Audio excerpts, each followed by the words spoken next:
बिस्मिल्लाहिर्रहमानिर्रहीम। Cognitive behaviour therapy के principal. अब बिहेवियर जो थेरेपी है उसकी हमने प्रिंसिपल पढ़ ली हैं। अब कोग्निटिव थेरेपी के जो है वो प्रिंसिपल पढ़ने जा रहे हैं हम। सबसे पहले who propose this theory? Aaron Beck is a psychologist who propose the theory. According to him, जो फॉल्टी थिंकिंग है हमारी, जो फॉल्टी कोग्निशन है, उसी की वजह से हमारी जो प्रॉब्लम्स हैं, साइकोलॉजिकल प्रॉब्लम्स हैं, वो जन्म लेती हैं। डिसफंक्शनल थिंकिंग, फॉल्टी थिंकिंग और डिस्टॉर्टेड थिंकिंग जो हैं, उसकी वजह से हमारी साइकोलॉजिकल प्रॉब्लम जो है वो जन्म लेते हैं। According to him, individuals affect mean emotions and behaviours are largely determined or influenced by the way in which he construct the world. वो अंदाज, क्योंकि हम अपने कोग्निशन से, हर बंदा जो है वो अपने कोग्निशन और परसेप्शन से अपनी दुनिया बनाए हुए अपने दिमाग में, अपने कोग्निशन में। जिस कोग्निशन के साथ, अगर फॉल्टी थिंकिंग के साथ अगर आप अपनी दुनिया को देख रहे हैं, तो फिर जो है वो आपके इमोशन और आपके बिहेवियर को वो थिंकिंग जो है वो इफेक्ट करेगी। जिस परसेप्शन से आपने दुनिया को जो है वो परसीव किया हुआ है, अगर फॉल्टी है, डिस्टॉर्टेड है, अगर हेल्दी थिंकिंग है, तो जो वर्ड होगी आपकी, जो कोग्निटिव वर्ड होगी, वो जो है वो हेल्दी होगी और आपके उसका इफेक्ट जो है आपके बिहेवियर और इमोशन पर बहुत अच्छा होगा। ये देखिए, डिसफंक्शनल थिंकिंग जो है is actually the main cause of the psychological problems. Cognitive triads of depression. सबसे पहले टायर्ड की कितनी डायमेंशंस हैं या किस तरह से वो इफेक्ट करती है आपको, वो देखते हैं हम। नेगेटिव सेल्फ परसेप्शन, फिर दूसरी चीज़ है tendency to experience the world as negative. यहाँ पे भी नेगेटिविटी। और तीसरी जो चीज़ है, नेगेटिव एक्सपेक्टेशन ऑफ फ्यूचर, और फ्यूचर बिल्कुल जो है वो आपका एम्प्टी नज़र आएगा, आपको बिल्कुल कुछ भी नज़र नहीं आएगा, कोई रोशनी, कोई उम्मीद नज़र नहीं आएगी, तो उसमें भी नेगेटिव एक्सपेक्टेशन है फ्यूचर से। जनरल कंसिडरेशन देखते हैं। शॉर्ट टर्म स्ट्रक्चर थेरेपी है, आप 15 से 25 सेशन इसके जो है वो दरकार होते हैं, शॉर्ट टर्म है ये। Active collaboration between the patient and therapist is required to get fruits from the therapy. Oriented towards the current problem and resolution. अच्छा, सबसे अहम बात यह है कि इस थेरेपी में हम जो है करंट प्रॉब्लम की तरफ ध्यान देते हैं। फॉर एग्जांपल, अगर किसी को अपने जो है नॉर्मली अपने पार्टनर से, यानी अपनी हस्बैंड को वाइफ से, या जो चाइल्ड है उसको अपने फादर से, यानी बच्चे को, सन को अपने फादर से मसला है, तो करंट सिचुएशन क्या है उसको हम जो है वो ट्रीट करेंगे, या उस इंडिकेशन यानी कि इम्प्लीकेशंस इसकी किस किस में है, किस किस डिसऑर्डर में हम इसे यूज़ कर सकते हैं। डिप्रेसिव डिसऑर्डर और generalise anxiety disorder, panic disorder, phobias, anorexia, ये ईटिंग डिसऑर्डर है।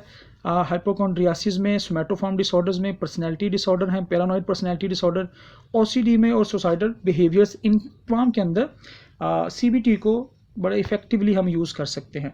बेसिक टेक्निक जो कोग्निटिव थेरेपी के अंदर यूज़ होती हैं वो कौन सी हैं?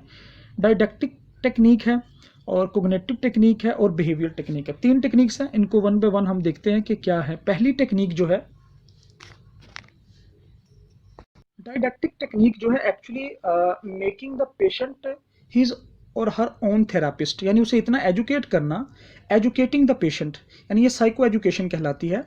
आप पेशेंट को इतना एजुकेट कर देते हैं कि वो अपना ही थेरापिस्ट बन जाता है, अपना ही डॉक्टर बन जाता है। तो ये एक्चुअली साइको एजुकेशन, इस टेक्निक का मतलब हम दूसरा नाम साइको एजुकेशन भी कह सकते हैं, कि जिसमें हम पेशेंट को कोग्निटिव थेरेपी के जो प्रिंसिपल्स हैं वो उसे सिखा देते हैं कि ये किस तरह से काम करते हैं, कि ऐसे होगा, ऐसे होगा, और इसके बाद ये होगा, और इसके बाद ये पर्सपेक्टिव आएगा। सबसे पहले देखिए इवेंट है, यहाँ पे इवेंट की तरफ देखते हैं। इवेंट कोई भी सिचुएशन हो सकती है, जैसे कोई बच्चा फेल हो गया है, या किसी का जो है वो रिलेशनशिप फेल हो गया है, या किसी का कारोबार कुछ उससे नुकसान हो गया, तो इवेंट कोई भी हो सकता है।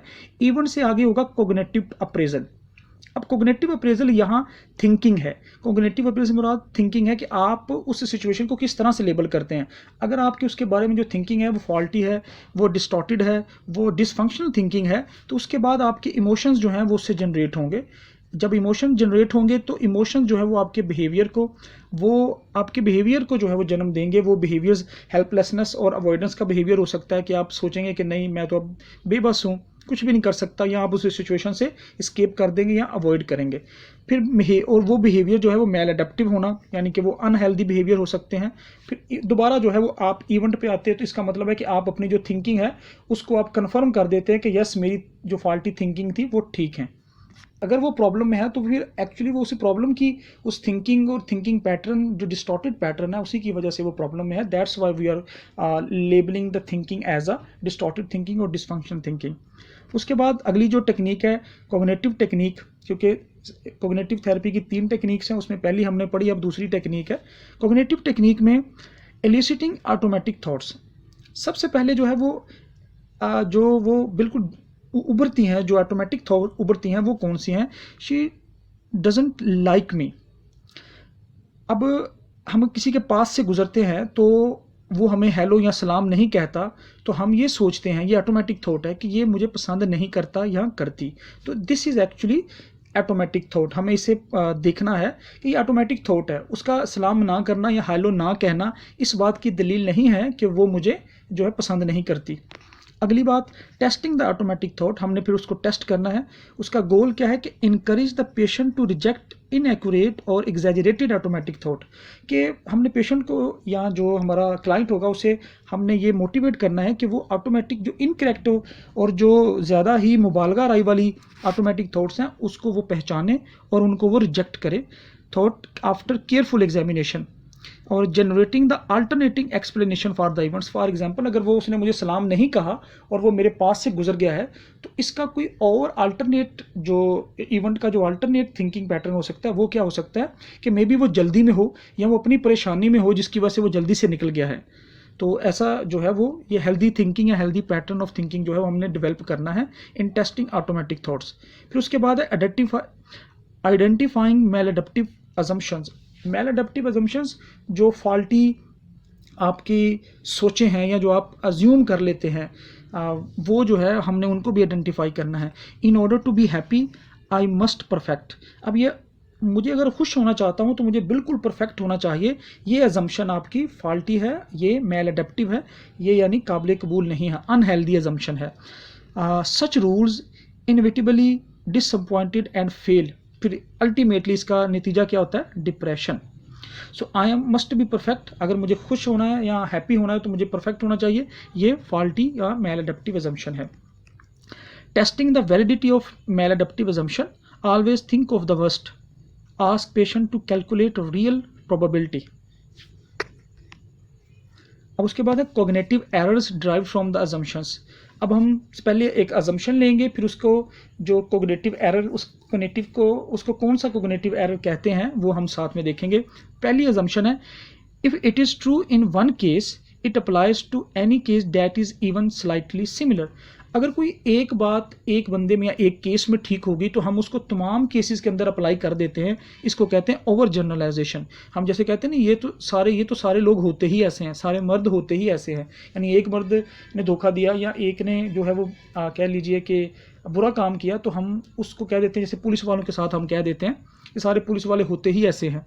तो एक ने किया तो हमने उसका पूरा जो है वो चिट्ठा जो है वो काला चिट्ठा उसकी पूरी बरादरी पे मल देना. इसे हम कहते हैं over generalisation and that is cognitive error. दूसरा देखते हैं only events that matters are failures at deprivations. The only events that matter are failures or डेप्रीवेशंस.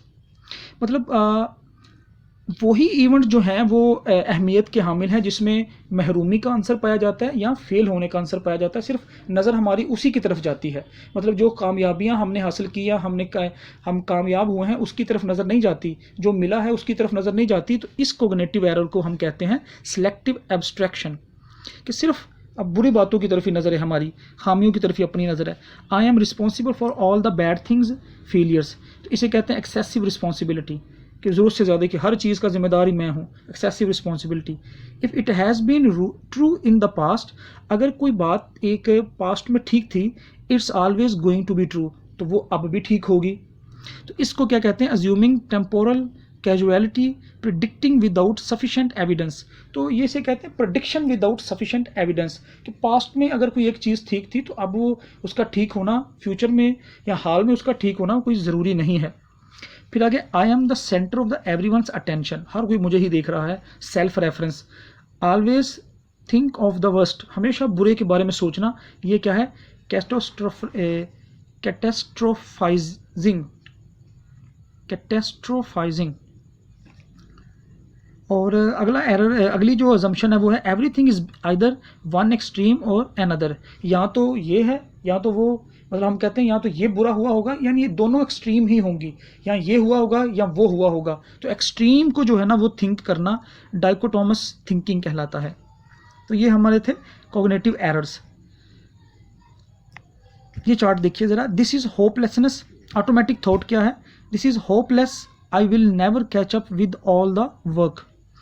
तो मैं कभी भी अपने काम मुकम्मल नहीं कर सकूंगा। ऑटोमेटिक सिचुएशन है, फिर उससे थॉट जन्म होगी, जनरेट होगी और जन्म लेगी, और फिर फीलिंग आएंगी।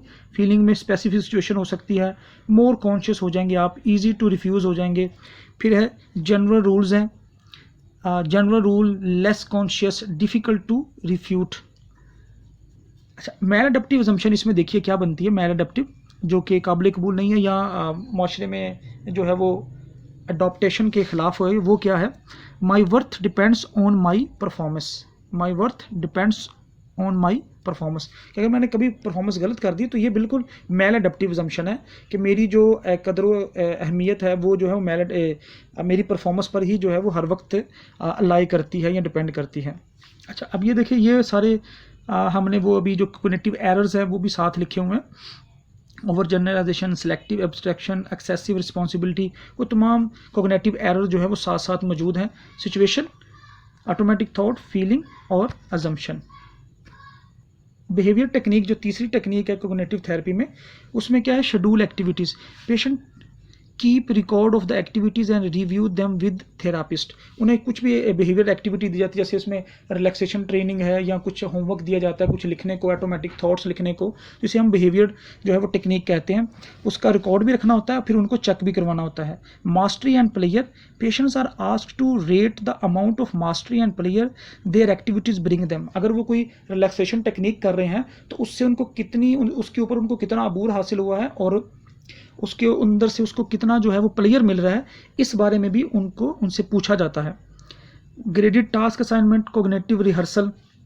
कॉग्निटिव रिहर्सल क्या है? इमेजिन करना है सिर्फ बैठकर, और rehearse the various steps in meeting a challenge, कि सिर्फ इमेजिन करना है। Self reliance training, become self role play करना। फिर डाइवर्जन टेक्निक है, फिजिकल एक्टिविटी, जिसमें physical activity, social contact, work, play और विजुअल इमेजरी जो है वो इसका पार्ट है। So this is all about the cognitive therapy. इंशाल्लाह we will see you in the